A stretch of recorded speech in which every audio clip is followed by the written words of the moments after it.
abrimos la santa palabra de Dios en el libro primero de Samuel, en el nombre del Padre, del Hijo y del Espíritu Santo. Amén. Estamos en el capítulo 14 de Samuel, en el versículo 38. 14, primera de Samuel, capítulo 14, versículo 38. Entonces dijo Saúl: acérquense aquí todos los principales del pueblo, investiguen y vean en qué ha consistido el pecado de hoy. Vive el Señor que ha salvado a Israel, que el que ha pecado, aunque se trate de mi hijo Jonatán, morirá sin remisión. Nadie del pueblo se atrevió a responderle.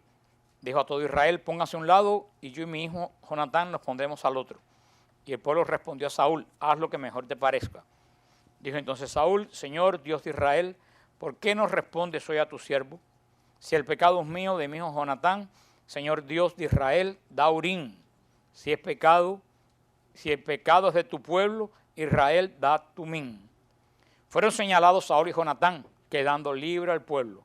Saúl dijo: sorteen entre mi hijo Jonatán y yo. Y fue señalado Jonatán. Que el Señor añada bendición a su santa palabra. Seguimos viendo la personalidad de Saúl.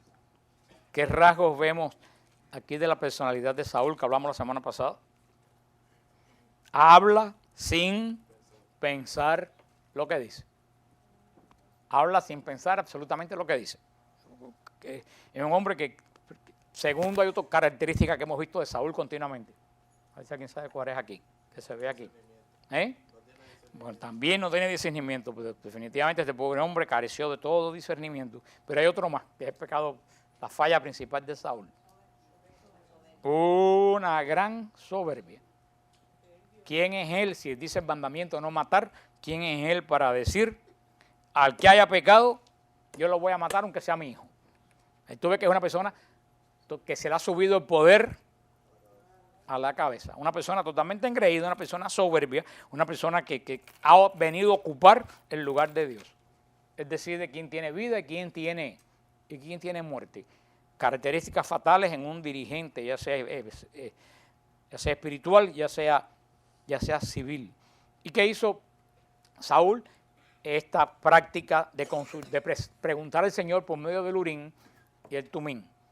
¿Se recuerdan? El Urín y el Tumín, el sumo sacerdote tenía un pectoral en el pecho cuadrado con 12 piedras preciosas por las 12 tribus de Israel, y tenía estas dos piedras, el Urín y el Tumín, con la cual se le preguntaba muchas veces al Señor su voluntad. Ahora, hay algo aquí raro con el Urín y el Tumín. Hay dos cosas raras. Una la vimos la semana pasada. Hay otra cosa rara que vemos aquí. A ver si alguien se imagina cuál es. Está haciéndolo como un sorteo. Bueno, el Urín y el Tumín se hacía así, como un sorteo. Pero tú estuviste cerca, pero no lo viste. El problema es que eso era propio del sumo sacerdote. Esto no era que cualquiera venía a preguntarle al Señor. El único que le podía preguntar al Señor era el sumo sacerdote en momentos difíciles, porque si no, como dijo Carlos, si no, que se convertía en eso, en una adivinación. Yo tengo un problema, le voy a preguntar al Señor que me tire el Urín y el Tumín. Eso no era así. Vemos continuamente que este hombre se está metiendo en el campo que es propio de los sumos sacerdotes, es propio de aquel que se cree que tiene poder sobre todo el mundo. Él tiene poder sobre la vida y la muerte, tiene poder sobre el culto de Dios, él tiene poder absolutamente, un hombre lleno de soberbia. Y para cómo lleno de soberbia, totalmente irresponsable y sin ningún discernimiento. Y lo dice si es, y él pone la regla: si es Tumín, es el Israel. Si es el Urín, somos yo y Jonatán. O sea, ahí tú ves un hombre que ha totalmente perdido el sentido de las cosas de Dios. No se ocupa del pacto de Dios, ni se ocupa de la palabra de Dios, y está formando un culto. Por eso que David después va a desaparecer el Urín y el Tumín. No porque era malo, sino porque lo usaron indebidamente. Esto era función propia del sumo sacerdote en momentos graves en que el sumo sacerdote le preguntaba algo a Dios. Y por otro lado, hay otra actitud mala aquí de Jonatán. ¿Cuál es la actitud mala de Jonatán? De no hacer caso a su padre. cerca, pero ¿qué otra cosa está mal de Jonatán ahí? Que él no dijo, la culpa fue mía. Él se quedó callado. Es una persona que no asume responsabilidad. ¿A qué bien se hubiera dicho el Urín que era la culpa del pueblo y hubieran masacrado al pueblo? Y él se queda tan tranquilo ahí. Que es la gente que nunca asume ninguna responsabilidad. De toda la culpa la tiene el otro. Eso lo vemos diario a diario en nosotros, en nuestra familia, en los matrimonios, en los trabajos, en la política. En Cuba la culpa de todo la tiene el imperialismo, en Venezuela la culpa de todo la tiene la oligarquía y aquí la culpa de todo la tienen los republicanos. Así que siempre es gente que se eximen de toda responsabilidad.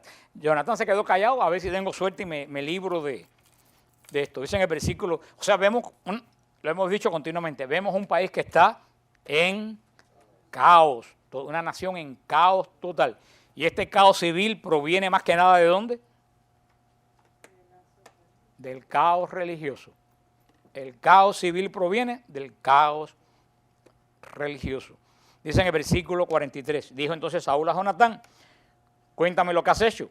Claro, Saúl sabía que no era él, así que si los dos cayeron en un grupo, Jonatán se lo contó. Y dijo, no he hecho más que probar un poco de miel con la punta de la vara que tenía en la mano. Estoy dispuesto a morir. Saúl replicó, que Dios me haga esto y me añada esto otro, si no muere Jonatán. Tenemos un hombre que sigue para cómo jura. Que Dios me haga esto, me haga aquello. Un hombre que ha enloquecido. Este es el nombre, es la figura de un hombre que ha enloquecido. Pero el pueblo dijo a Saúl, es que va a morir Jonatán, siendo él quien ha conseguido esta gran victoria de Israel. Dios nos libre. Vive el Señor, que no caerá en tierra en un cabello de su cabeza, porque con ayuda de Dios lo hizo. Así salvó el pueblo a Jonatán y no murió. Regresó Saúl de la persecución de los filisteos y los filisteos alcanzaron su país. Versículo 47. Cuando Saúl se constituyó rey sobre Israel, guerreó por todas partes contra todos sus enemigos, contra Moab, los amonitas, Edom, el rey de Sobá y los filisteos.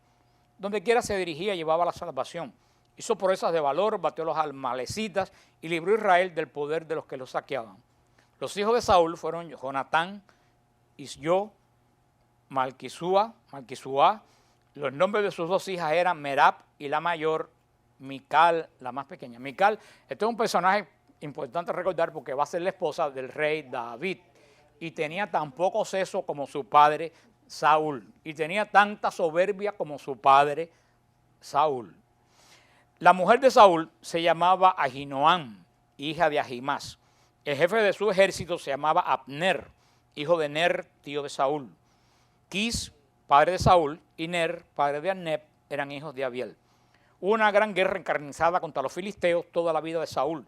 En cuanto Saúl veía un hombre fuerte y valeroso, se lo incorporaba. Así termina este libro 14 con un panorama bastante desolador, lo cual indica que esto no se mejora, que esto cada vez se pone peor. Ahora vamos al versículo 15, aquí en una parte muy interesante, el capítulo 15. Dice así, Samuel dijo a Saúl, el Señor me ha enviado para ungirte rey de su pueblo Israel. Escucha pues las palabras del Señor. Esto dice Yahvé Shabaot. He decidido castigar a Amalek por lo que hizo a Israel, cortándole el camino cuando subía de Egipto. Ahora vete y castiga a Amalek, consagrándolo al anatema con todo lo que posee. No tengas compasión de él. Mata a hombres, mujeres, niños y lactantes, bueyes, ovejas, camellos y burro. Entonces vamos a entrar a lo que hablamos aquí la semana pasada sobre este capítulo, que a mucha gente pues lo hace difícil de entender, porque vemos estas guerras que son presentadas como órdenes divinas y esta orden que dice que el Señor Dios mata a los niños, mata a los lactantes, a todos nos parecen contrariamente incompatibles con la justicia y la bondad de Dios, ¿no? Vemos que esto a nosotros nos horroriza y decimos, por eso hubo una herejía en el siglo II que decían que el Dios del Antiguo Testamento no es el Dios del Nuevo Testamento, que son dos dioses diferentes. Eso dicen los gnósticos, que el Dios del Antiguo Testamento es malo y el Dios del Nuevo Testamento es bueno, lo cual es una herejía porque es el mismo Dios ayer, hoy y siempre. La dificultad de entender estos de lo que vamos a hablar, estos capítulos y otros como los de Jericó y todos los de guerra que hay en la Biblia, se encuentra en que tenemos que leer la Biblia y sus partes según los criterios de interpretación de la Iglesia católica. Si tú no conoces los criterios de interpretación de la Iglesia, no vas a entender la forma de por qué está escrito de esta forma. Yo voy a dar primero los criterios de la Iglesia y después voy a atreverme a dar algunos criterios míos totalmente personales. Pero tenemos que partir de una base cierta. Los libros del Nuevo Testamento fueron escritos por personas que fueron testigos, ¿qué cosa? Presenciales, oculares de lo que pasó. Aquí no es nadie que me lo contó alguien 2000 años después del hecho. Por ejemplo, nosotros vemos al comienzo del Evangelio de San Lucas, cómo San Lucas deja algo, da un testimonio que es bien claro, un testimonio rotundo del Evangelio de Lucas, donde dice, yo Lucas, le escribe a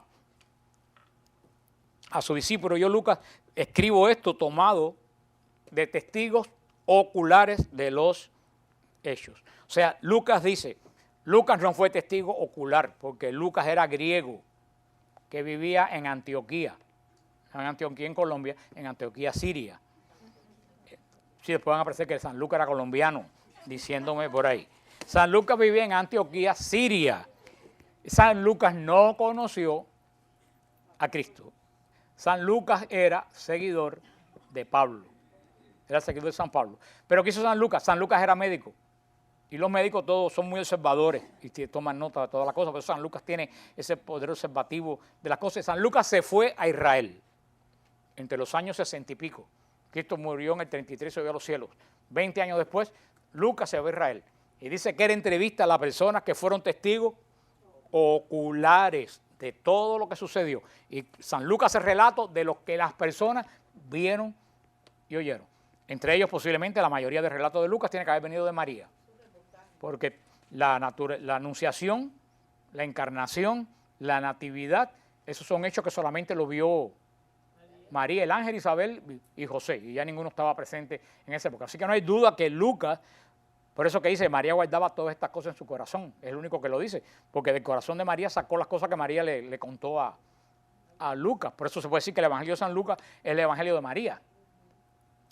Marcos fue testigo presencial de los hechos, porque era compatriota, era compañero de Pedro. Se cree que la última cena se realizó en casa de la familia de Marcos. Se cree que el muchacho que venía corriendo atrás cuando llevaban preso a Jesús, que lo agarraron por la túnica y se desprendió, salió corriendo en paños menores, se cree que ese era Marcos. O sea, Marcos fue testigo presencial.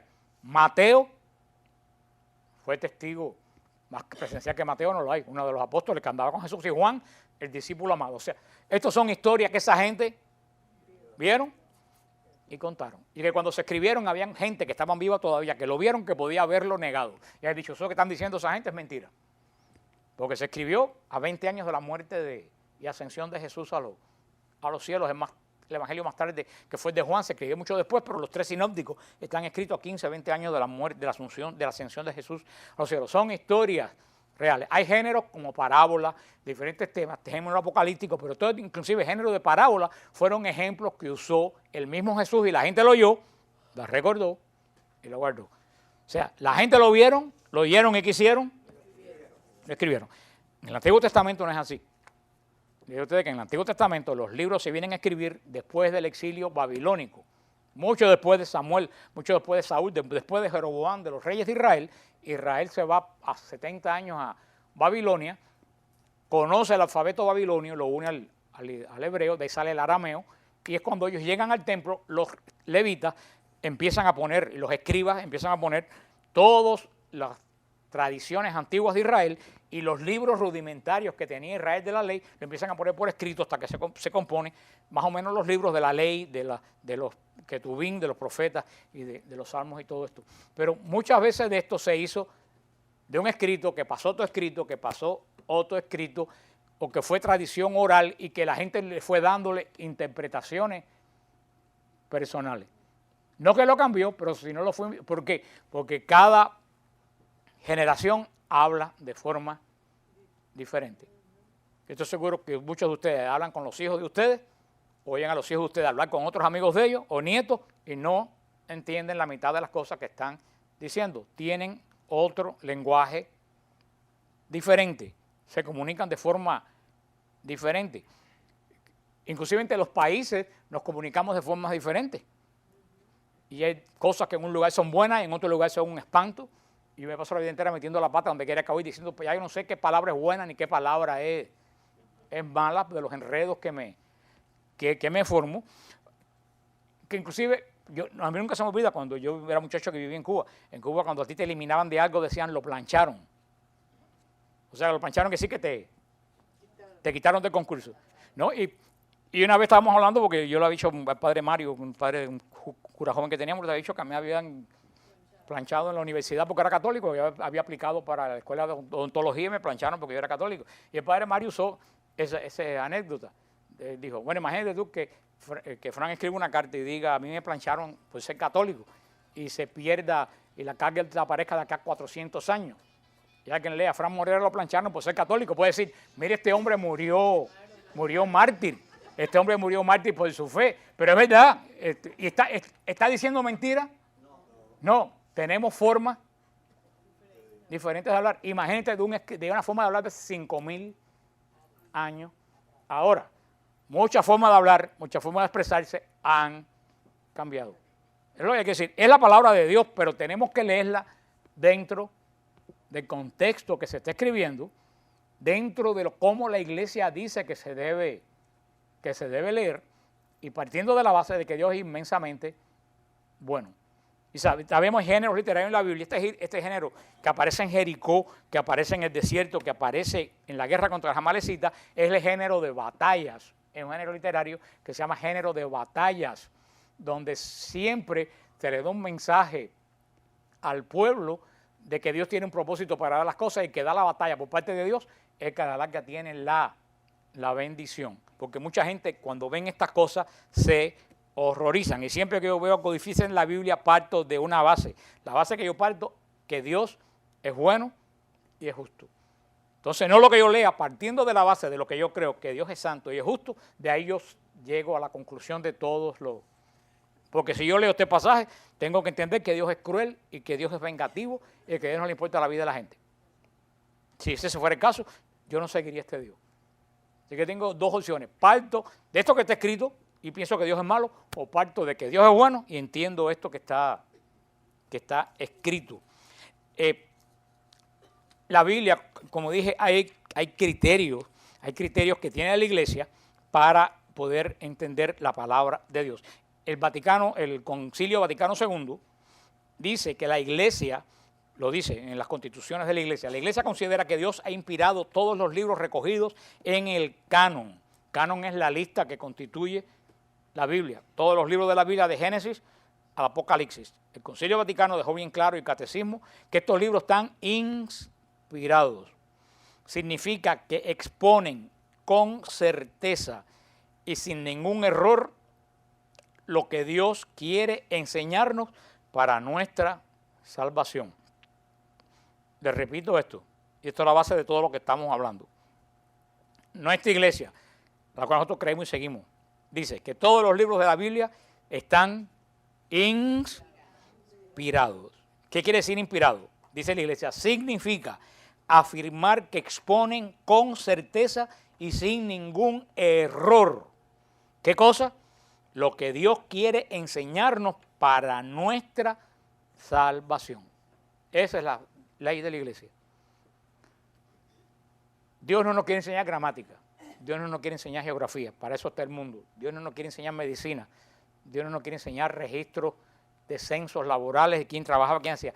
¿Qué es lo que dice la iglesia? Que no tiene error lo que se propone la Biblia, lo que Dios quiere revelar para nuestra salvación. Lo que Dios nos revela para mi salvación, lo que revela el Espíritu Santo a través de todos los escritos estos, ¿para qué? Para mi salvación, no tiene error. En lo demás, la Biblia puede estarse equivocado, en poner un nombre de un río por otro, en cambiarle el nombre de uno por otro, en poner, como he visto 3 veces, pone a Samuel ungiendo a Saúl, lo pone en 3 momentos diferente, porque la Biblia está escrita por hombre, pero inspirada, y termina diciendo la Constitución Dei Verbum, porque están escritos gracias a la acción del Espíritu Santo.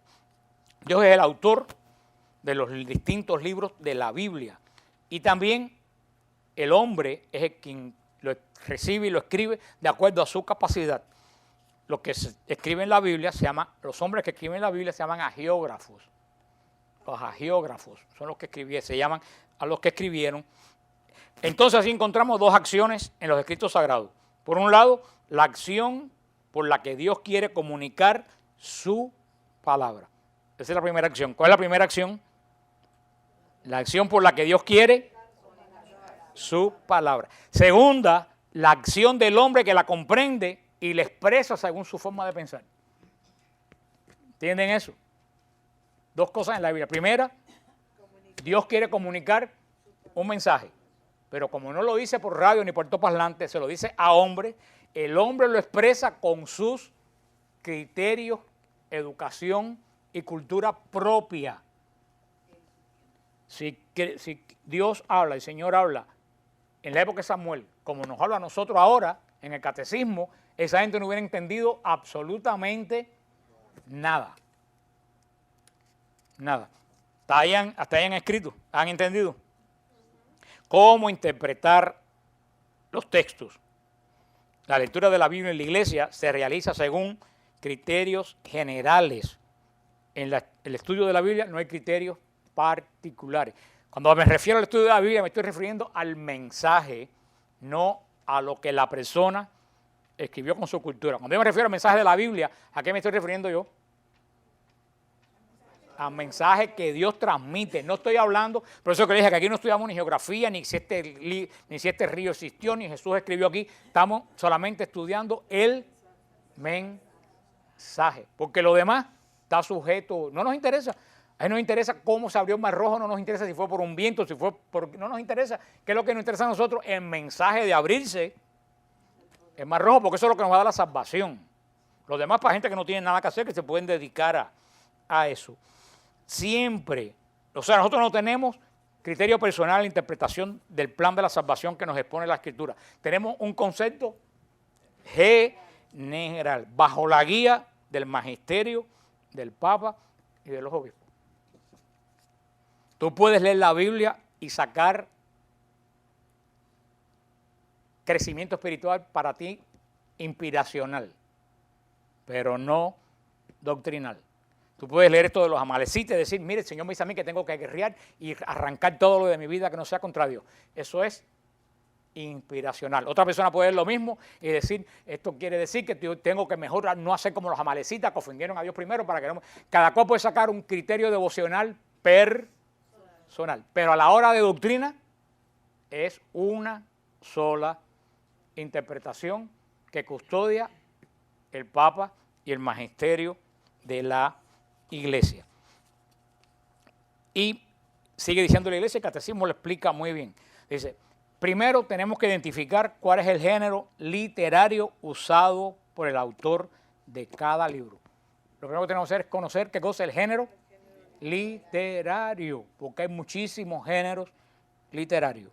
Dice la Constitución Dei Verbum del Vaticano II, para entender rectamente lo que el autor sagrado quiso afirmar en sus escritos, hay que atender cuidadosamente tanto a las formas nativas usadas de pensar, de hablar o de narrar vigentes en los tiempos del agiógrafo, como las que en aquella época solían usarse con el trato mutuo entre los hombres. Esto, dicho tan fino, es lo mismo que yo le he dicho hasta ahora a ustedes hoy. Hay que conocer de la forma que se hablaba, de la forma que... Por eso leer solo una persona la Biblia es muy peligroso, porque sin estos conocimientos terminas recibiendo un mensaje malo para la salvación. Por ejemplo, en el caso de Jericó y en el caso de aquí de los amalecitas que leímos y vamos a seguir leyendo, le dije que se escoge el género militar, de batalla militar. Según la mentalidad de la época histórica, en que los grupos humanos y las tribus pensaban que el derecho de conquista podía justificarse eliminando las poblaciones vencidas. Esa era la mentalidad del género militar. ¿Cuál era la forma de pensar de la época?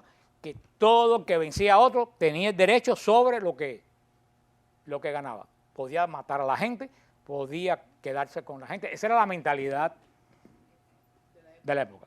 A nosotros en el siglo XXI nos parece espantoso, pero hace 3.000 años a esa gente le parecía normal.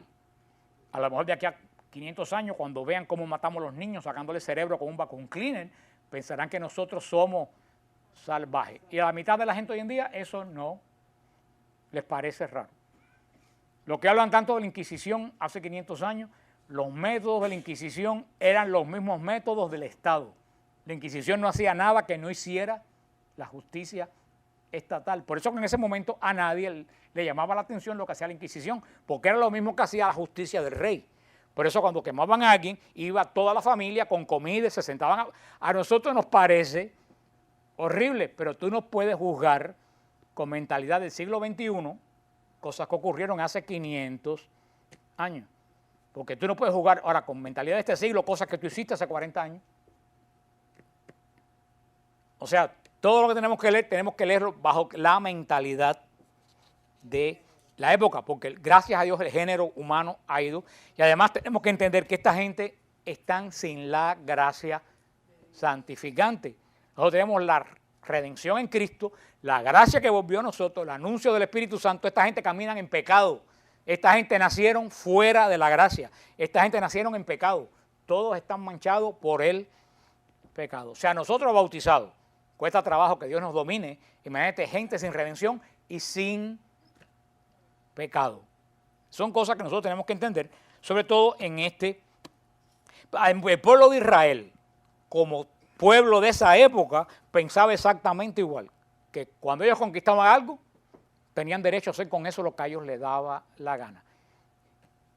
Y opinión mía personal, no es dogma de fe, es opinión mía personal. Yo creo que muchas veces Israel le echaba a Dios cosas que venía de la mente de ellos.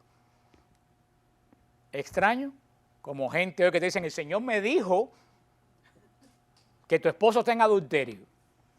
Y eso fue porque una la llamó y se lo dijo por... Hoy en día no hay gente que manipula al Señor y da mensajes del Señor que son falsos. Yo creo que Israel no es que dio falso, pero creo que Israel trataba un poquito de justificarse él, diciendo que como todo el mundo lo hacía, porque todos los pueblos lo hacían, ellos también lo hacían porque venía autorizado por Dios. Tenemos que jugar también con esa posibilidad.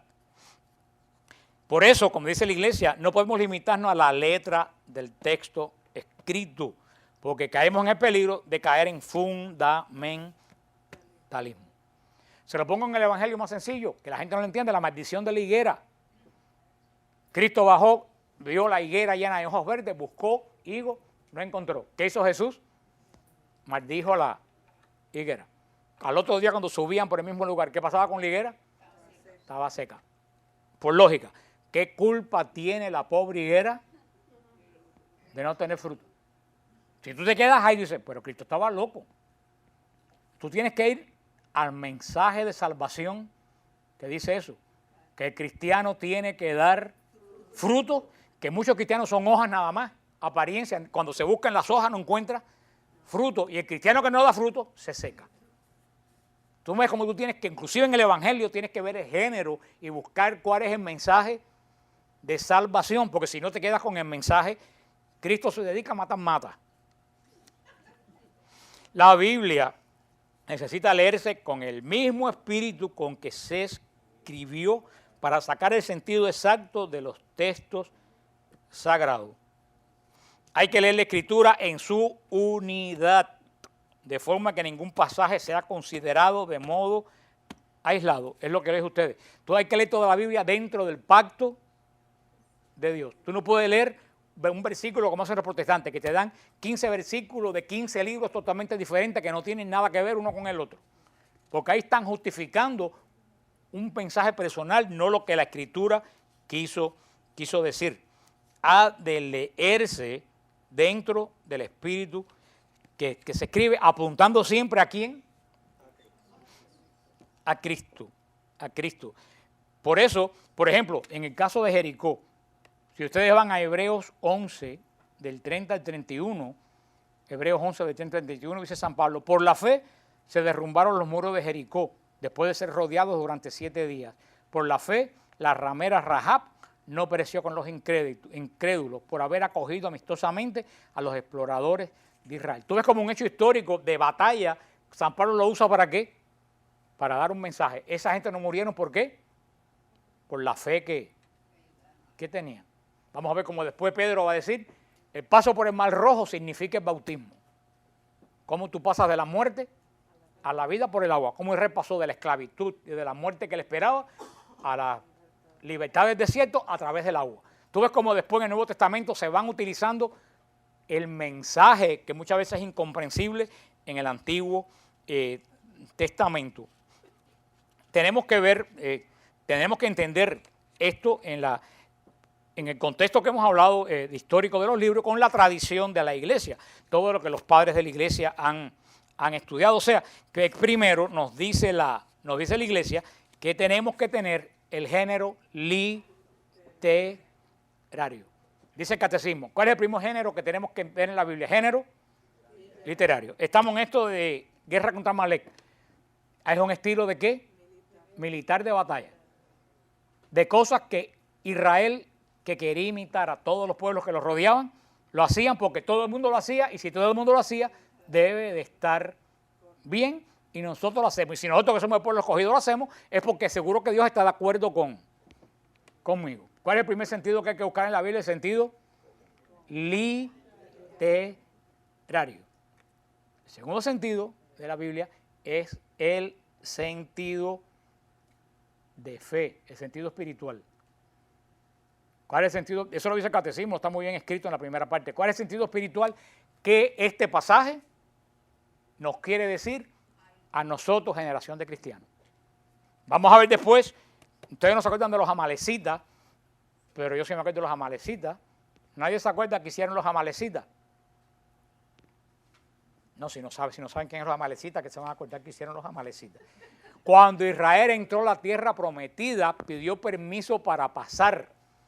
Y Amalek, sin ninguna razón, les dijo que no y los atacó.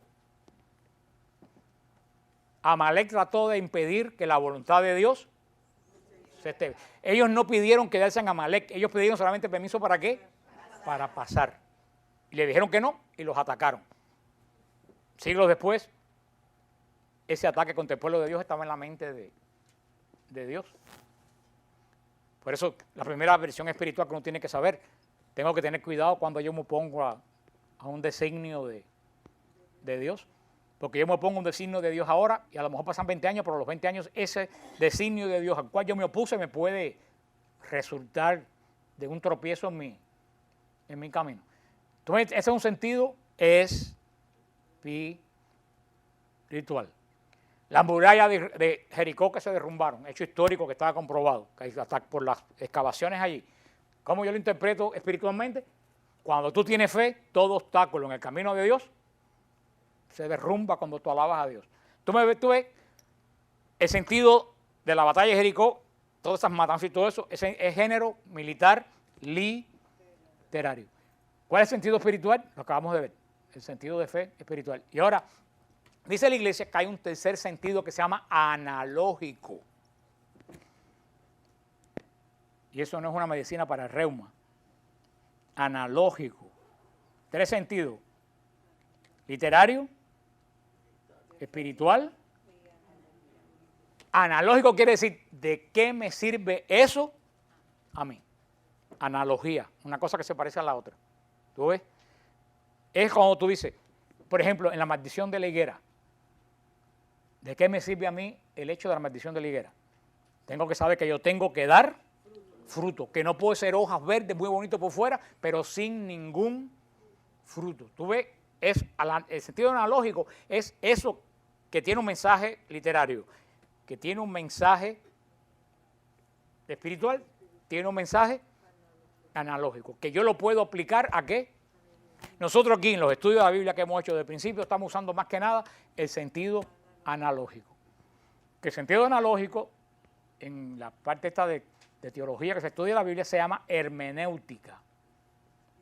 Tienes una doña que vive aquí en Hialeah, si no es menéutica, no es doña hermenéutica, es menéutica, quiere decir cómo yo aplico lo que aprendo para la vida. ¿Qué hemos hecho hasta ahora? Todo lo que hemos visto bueno y malo de Israel, hemos aprendido cómo aplicarlo o no aplicarlo en nuestra vida. O sea, esos son los 3 criterios con que nosotros tenemos que leer todos estos pasajes, toda la Biblia en general, pero en particular estos pasajes tan difíciles de entender. Porque si no caes en el error de algunos protestantes, no, es que Dios castiga y mata a todo que... Ese no es Dios, porque hay un mandamiento que dice no matar. O caes en la herejía gnóstica, hay 2 dioses, porque Jesús no se parece en nada a este Dios. Y los 2 son errores. O llegas a la conclusión, Dios es malo.